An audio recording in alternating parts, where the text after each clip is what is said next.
ଆଜ୍ଞା ନମସ୍କାର। ମୁଁ କାଲି କହିଥିଲି ପରା ଜାତକ ନେଇକି ଆସିବେ, ଆଣିଛନ୍ତି ଦେଲେ? ଓହୋ ହୋ, ଆପଣଙ୍କ ତାହେଲେ କର୍କଟ ରାଶି? ହଁ ହଁ, କର୍କଟ ରାଶିର 3 ନକ୍ଷତ୍ର। ଏହା ଆପଣ ଜାଣନ୍ତି, ମୁଁ ଜାଣେ, ଆଉ ସମସ୍ତେ ଜାଣନ୍ତି। 7, 8, 9 ବୋଲେ ପୁନର୍ବସୁ, ପୁଷ୍ୟା, ଅଶ୍ଳେଷା। 7 ନକ୍ଷତ୍ର ପୁନର୍ବସୁ, 8 ନକ୍ଷତ୍ର ପୁଷ୍ୟା, 9 ନକ୍ଷତ୍ର ଅଶ୍ଳେଷା। এই 9 ନକ୍ଷତ୍ରରୁ ଆମେ ଆରମ୍ଭ କରିବା ଯେ 9 ନକ୍ଷତ୍ର ପାଇଁ ବଡ଼ ଧରଣ କ୍ଷତି ହେବ। ଆଚ୍ଛା, କାହିଁ କ୍ଷତି ହେବ, କ'ଣ କ୍ଷତି ହେବ? ମୁଁ ବାରମ୍ବାର ଆପଣଙ୍କୁ କହିଛି ଯେ ଯେଉଁ ଗ୍ରହ ବିଷୟରେ ଆଲୋଚନା କରିବା ସେ ଗ୍ରହ ଜନ୍ମ ଜାତକରେ କେଉଁଠି ଅଛନ୍ତି।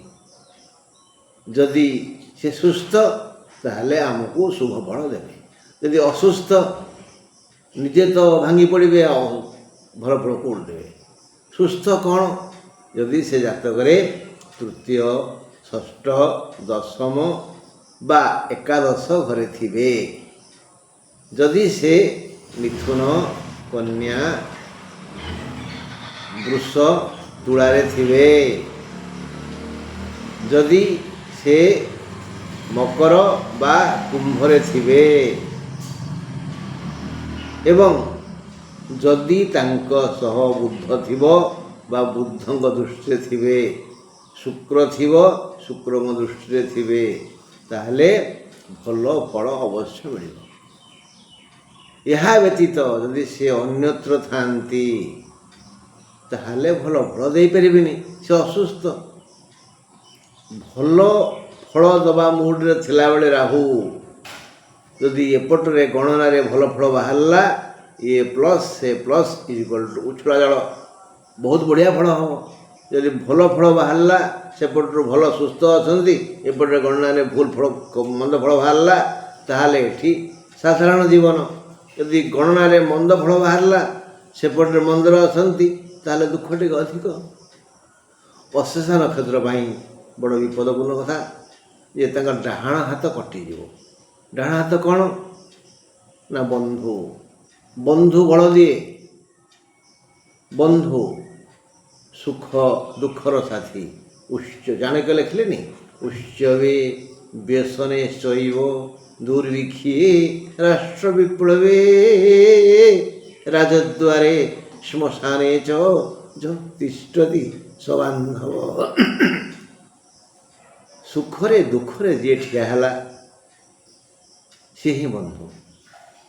ଆମେ ବନ୍ଧୁ ବୋଲି ଯେଉଁ ସାତପଦିଆ ବନ୍ଧୁ କି ଗୁଆଦିଆ ବନ୍ଧୁଙ୍କ କଥା କହୁନେ, କି ଝିଅର ଶ୍ୱଶୁର ଘର କଥା କହୁନେ, କି ପୁଅର ଶ୍ୱଶୁର କଥା କହୁନେ। ଏମାନେ କ୍ଷଣିକ ମାତ୍ର। ପ୍ରକୃତ ବନ୍ଧୁ ପୁରୁଷ ପାଇଁ ତା'ର ପତ୍ନୀ, ପତ୍ନୀ ପାଇଁ ତା'ର ସ୍ୱାମୀ, ବାପା ପାଇଁ ପୁଅ ଆଉ ଝିଅ, ମା ପାଇଁ ଝିଅ, ଜ୍ୱାଇଁ, ପୁଅ। ଏମାନେ ପ୍ରକୃତ ବନ୍ଧୁ। ଏମାନେ ସବୁବେଳେ ଆମ ପାଖରେ ଥାଆନ୍ତି। ସେଭଳି ଦୁର୍ଘଟଣା ନ ଘଟୁ, କାହାର କିଛି ହାନି ନ ହେଉ। କିନ୍ତୁ ଅଶ୍ଳେଷା ପାଇଁ ବନ୍ଧୁ ବିୟୋଗ ଦୁଃଖ ଅଛି, ବୁଝିହେଲା। ତେଣୁ ଦେଖିବା, ଆଲୋଚନା କରିବା କ'ଣ ଲେଖା ଅଛି। 9 ନକ୍ଷତ୍ର ଅଶ୍ଳେଷାର ଡାହାଣ ହାତ ଅଚଳ ହୋଇଯିବା ଭଳି ଘଟଣା ଘଟିପାରେ। ମାନେ ବନ୍ଧୁ ବିୟୋଗ, ବନ୍ଧୁ ବଳ ଦିଏ। ଏଇ ଗୁଆଦିଆ ସାତପଦିଆ ଝିଅ ବାପଘର କି ପୁଅ ବାପଘର ବନ୍ଧୁ କଥା ମୁଁ କହୁନି, କହୁଛି ପ୍ରାଣ ବନ୍ଧୁ କଥା। ଯଥା ଧର୍ମପତ୍ନୀ ବା ସ୍ୱାମୀ, ଯୋଗ୍ୟ ପୁତ୍ର ବା କନ୍ୟାଙ୍କ ବିଚ୍ଛେଦ ଜନିତ ଦୁଃଖ ଆସିବା ଭଳି ଦୁଃଖ ଆସିପାରେ। ଅଷ୍ଟମ ରାହୁ ଅଶ୍ଳେଷାକୁ ଏହିଭଳି ଭୟଙ୍କର ଦଣ୍ଡ ଦେଇପାରନ୍ତି। ପ୍ରକୃତ ବନ୍ଧୁ କିଏ? ଯିଏକି ସୁଖରେ ଦୁଃଖରେ ଆସି ଠିଆ ହୁଏ, ଓଠରେ ହାତ ମାରିଦିଏ, ମିଠା ମିଠା ହସ ହସେ ଏବଂ ପଚାରେ ସବୁ ଭଲ ତ? ବନ୍ଧୁ ଅଷ୍ଟମ ରାହୁ ଭଲ ଫଳ ଦିଅନ୍ତିନି। ତେଣୁ ଅଶ୍ଳେଷା ନକ୍ଷତ୍ର ଏହି ଅଷ୍ଟମ ରାହୁଙ୍କର କୁଫଳର ଶିକାର ହେବ। ଯଦି ଜାତକରେ ରାହୁ ରାହୁ ସୁସ୍ଥ ଅବସ୍ଥାରେ ଅଛନ୍ତି ବୋଇଲେ ମିଥୁନ, କନ୍ୟା, ବୃଷ, ତୁଳା, ତୃତୀୟ, ଷଷ୍ଠ, ଦଶମ, ଏକାଦଶରେ ଅଛନ୍ତି, ତାହେଲେ ଅବଶ୍ୟ ଏ ଦୁଃଖ ସାମାନ୍ୟ ହେବ, ସେତେ ପୀଡ଼ା ଦେବନି। ସେଇ ବନ୍ଧୁ କିଛି ଦିନ ପାଇଁ ଦୂରେଇ ଯିବେ, ପୁଣି ଆସି ପାଖରେ ପହଞ୍ଚି ପୁରଭଳି ହସିବେ। ଆସନ୍ତୁ ଆଉ ଟିକେ ଉପରକୁ ଯିବା, ଯେ ପୁଷ୍ୟା ପାଖକୁ ଯିବା। ପୁଷ୍ୟା 8 ନକ୍ଷତ୍ର, ସେମାନଙ୍କ ପାଇଁ କଚ୍ଚେ ପୋବାର, ହାତ ଚିକ୍କଣ ହେବ, ହାତକୁ ଯଥେଷ୍ଟ ବେଶୀ ଅର୍ଥ ଆସିବ। ଯଦି ଜାତକରେ ସୁସ୍ଥ ଅବସ୍ଥାରେ ରାହୁ ଅଛନ୍ତି ତାହେଲେ ସେ ଦେଲା ଭଳିଆ ଦେବେ। ମତୁଆଲା ଗ୍ରହ, ଅଷ୍ଟମ ଗ୍ରହ ଭଲ ଫଳ ଦିଅନ୍ତିନି, କିନ୍ତୁ ରାଜା ବୁଝିଲେ ଛପର ଫାଡ଼ି କରି ରତ୍ନ ଦେଇ ଦିଅନ୍ତି, ନହେଲେ ପାଚିଲା ଧନରେ ମଇ ଚଢ଼େଇ ଦିଅନ୍ତି। ଅଷ୍ଟମ ନକ୍ଷତ୍ର କିଏ? ପୁଷ୍ୟା, ଏବେ ଅଷ୍ଟମ ରାହୁ, ଏଇ ଦୁଇ ଅଷ୍ଟମଙ୍କର ସଂଯୋଗରେ ଭଲ ଫଳ ମିଳିବ। 8 ନକ୍ଷତ୍ର ପୁଷ୍ୟାର ହାତ ଚିକ୍କଣ ହେବ, ଯାହା ଯାହା ପ୍ରାପ୍ୟ ତାହା ସବୁ ସହଜଲଭ୍ୟ ହେବ। ଅଚାନକ ମାନେ ଅକସ୍ମାତ୍ ଅର୍ଥଲାଭ ହେବ। ଆଉ ଚାକିରିଆମାନଙ୍କ ପାଇଁ ସବୁ ଏଇରେ ମିଳିଯିବ, ଲଟେରୀ ମିଳିଯାଇପାରେ।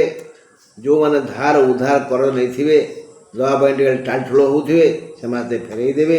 ଚାଷ ବାସ ବ୍ୟବସାୟରୁ ଭଲ ଲାଭ ହେବ।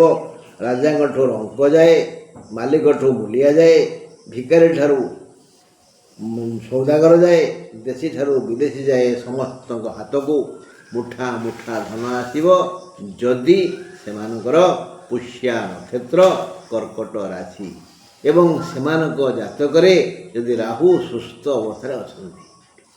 ଆଉ ଟିକେ ପଢ଼ିବା କାହା କଥା ନା 7 ନକ୍ଷତ୍ର ପୁନର୍ବସୁ କଥା। ପୁନର୍ବସୁ ପାଇଁ କ'ଣ ହେବ ନା ବଢ଼ିଆ ଧନ ମିଳିବ। ସେ କେଉଁ ଧନ? ଅସଲ ଧନ, ସମ୍ମାନ, ଉଚ୍ଚ କୋଟିର ସମ୍ମାନ ସେ ପାଇବେ। ଗୋଟା କଥା ନାହିଁ, ସବୁ ଯାଉ, ମହତ୍ଵ ଥାଉ, ସମ୍ମାନ ଥାଉ, ସେଟା ହେଉଛି ସବୁଠୁ ବଡ଼ ସମ୍ପତ୍ତି। ଆଲୋ ସଖୀ ଆପଣା ମହତ ଆପେ ରଖି, ସବୁବେଳେ ଯେଉଁ କାମ କରୁଥିବେ ଯେମିତି ସମ୍ମାନ ହାନି ନ ହୁଏ ଏ ଚିନ୍ତା କରୁଥିବେ। ସମ୍ମାନ ମହାମୂଲ୍ୟ ଧନ। କାହିଁକି? ଏହି ସମ୍ମାନକୁ ରତ୍ନ ସହ ତୁଳନା କରାଯାଇଛି। ମାନୋ ହିଁ ମହତାମ୍ ଧନମ୍। ସମ୍ମାନ ହେଉଛି ସବୁଠାରୁ ବଡ଼ ଧନ। ଅଧମା ଧନମିଚ୍ଛନ୍ତି, ଯେଉଁମାନେ ଖାଲି ଧନ ଧନ ଧନ, କୌଣସି ଉପାୟରେ ଘରୁ ଧନ ଆସୁ, ସେମାନେ ଅଧମ ନିମ୍ନ ବର୍ଗର ଲୋକ। ଆଉ ଯେଉଁମାନେ ସମ୍ମାନର ସହ ଧନ ରୋଜଗାର କରନ୍ତି ସେମାନେ ମଧ୍ୟମ ଧରଣ ଲୋକ। ଅଧମା ଧନମିଚ୍ଛନ୍ତି ଧନଂ ମାନଂ ଚ ମଧ୍ୟମା ଉତ୍ତମାଃ ମାନଂ ମିଚ୍ଛନ୍ତି। ଯେ ଉତ୍ତମ ଲୋକ ସେ ସମ୍ମାନ ଖୋଜନ୍ତି। କଥାଟା ନାହିଁ, ବଡ଼ ହେବା ଭଲ କଥା, କିନ୍ତୁ ଭଲ ହେବା ସବୁଠୁ ବଡ଼ କଥା। ଭଲ ମାନେ ସମ୍ମାନ ପ୍ରିୟ ଲୋକ। ସମ୍ମାନ ଯାହାକୁ ମିଳେ ସେ ଭାଗ୍ୟବାନ, ସେ ହିଁ ଯୋଗ୍ୟ। ସମ୍ମାନ ସମସ୍ତଙ୍କୁ ମିଳେନି, କେବଳ ଯୋଗ୍ୟ ବ୍ୟକ୍ତିଙ୍କୁ ସମ୍ମାନ ମିଳେ। ଆଉ ବେଳେବେଳେ ଅଯୋଗ୍ୟ ଲୋକକୁ ଇଏ ସମାଜ ସମ୍ମାନିତ କରିଥାଏ। ସେଟା କ୍ଷଣିକ ଗଛର ଛାଇ ଭଳି। ସୂର୍ଯ୍ୟ ବୁଲିଗଲେ ଛାଇ ବୁଲିଗଲା, ସମ୍ମାନ ହଜିଗଲା। ତେଣୁ ଆଲୋ ସଖୀ ଆପଣା ମହତ ଆପେ ରଖି। ସାଧାରଣ ଲୋକକୁ ସମ୍ମାନ ମିଳିନଥାଏ। ସୁଯୋଗ୍ୟ ବ୍ୟକ୍ତି ସମ୍ମାନର ଅଧିକାରୀ ହୋଇଥାନ୍ତି। ସମ୍ମାନକୁ ରତ୍ନ ସହ ତୁଳନା କରାଯାଇଛି। ସମ୍ମାନରେ ଦାଗ ଲାଗିଗଲେ ସେ ବ୍ୟକ୍ତି ଭାଙ୍ଗି ପଡ଼ନ୍ତି। ଏଥିପାଇଁ ବୋଧେ ଲେଖା ଅଛି ମାନୋ ହି ମହତାଂ ଧନମ୍ ଅଧମା ଧନମିଚ୍ଛନ୍ତି ଧନଂ ମାନଂ ଚ ମଧ୍ୟମା ଉତ୍ତମା ମାନମିଚ୍ଛନ୍ତି ମାନୋ ହି ମହତାଂ ଧନମ୍। କୁହାଯାଇନି କୀର୍ତ୍ତିର୍ ଯସ୍ୟ ସ ଜୀବତି। ଯାହାର କୀର୍ତ୍ତି କେତନ ଉଡ଼ୁଛି ସେ ହିଁ ଭାଗ୍ୟବାନ। କୀର୍ତ୍ତିର୍ ଯସ୍ୟ ସ ଜୀବତି। ହୀନ କୀର୍ତ୍ତି ତୁ ନଶ୍ୟତି, ଯାହାର କୀର୍ତ୍ତି ନାହିଁ ସେ ଭାଙ୍ଗି ପଡ଼େ, ସେ ମରିଯାଏ। ତେଣୁ କୀର୍ତ୍ତିମାନ ହୁଅ, କୀର୍ତ୍ତି କେତନ ଉଡ଼ାଅ, ଯଶସ୍ୱୀ ହୁଅ। ହଁ ବନ୍ଧୁ, ଆମେ ଏବେ କର୍କଟ ରାଶି ଉପରେ ଦ୍ୱିପଦ ଆଲୋଚନା କଲେ ଯେ 7 ନକ୍ଷତ୍ର ପୁନର୍ବସକୁ ସମ୍ମାନ ମିଳିବ, 8 ନକ୍ଷତ୍ର ପୁଷ୍ୟ ନକ୍ଷତ୍ରକୁ ଧନ ମିଳିବ, 9 ନକ୍ଷତ୍ର ଅଶ୍ଳେଷାର ବନ୍ଧୁ ବିୟୋଗ ହେବ। ବନ୍ଧୁ, ଆସନ୍ତାକାଲି ପୁଣି ଦୁଃଖ ସୁଖ ହେବା। ଆଜି ଏତିକି, ରହିଲି, ନମସ୍କାର।